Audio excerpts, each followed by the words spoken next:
AP వ్యాప్తంగా వైఎస్ఆర్ జయంతి వేడుకలు ఘనంగా జరుగుతున్నాయి. ఈ వేడుకల్లో వైసీపీ సీనియర్ నేత సజ్జల రామకృష్ణారెడ్డి, మాజీ మంత్రి అంబటి రాంబాబు పాల్గొన్నారు. ఈ సందర్భంగా గతంలో వైఎస్ఆర్ చేసిన సేవలను గుర్తు చేసుకున్నారు.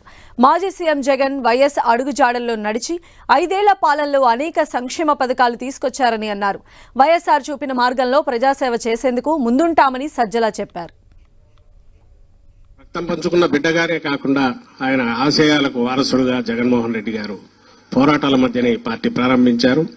ఆ రోజు నుంచి ఆయనతో అడుగులు అడుగు వేసిన వేల మంది, లక్షల మంది అయ్యారు. కోట్ల మందికి ఆశాదీపంగా రాజశేఖర రెడ్డి గారిని మించి మరో 10 అడుగులు ముందుకు వేసే బిడ్డగా ఆయన నిజమైన రాజకీయ వారసుడుగా జగన్మోహన్ రెడ్డి గారు ఈ రాష్ట్రానికి ఏం చేశారో గత 5 ఏళ్లలోనే 20-30 ఏళ్లలో జరగాల్సిన అభివృద్ధిని గాని, సంక్షేమాన్ని గాని, ఒక పేద కుటుంబం కేంద్ర బిందువుగా పేదరికాన్ని శాశ్వతంగా స్థానం లేకుండా నిర్మూలించే దిశగా ఎవరి కాళ్ల మీద వాళ్ళు నిలబడి ఏదో ప్రభుత్వం ఇచ్చే పథకాల మీద ఆధారపడకుండా సొంత కాళ్ల మీద నిలబడగలిగి వాళ్ళ తలరాత వాళ్ళు రాసుకునే రకంగా ప్రారంభించడమే కాకుండా పథకాలు ఆచరణలో కూడా ఆ మేరకు ఫలితాలు కూడా తీసుకొచ్చారు 5 ఏళ్లలో.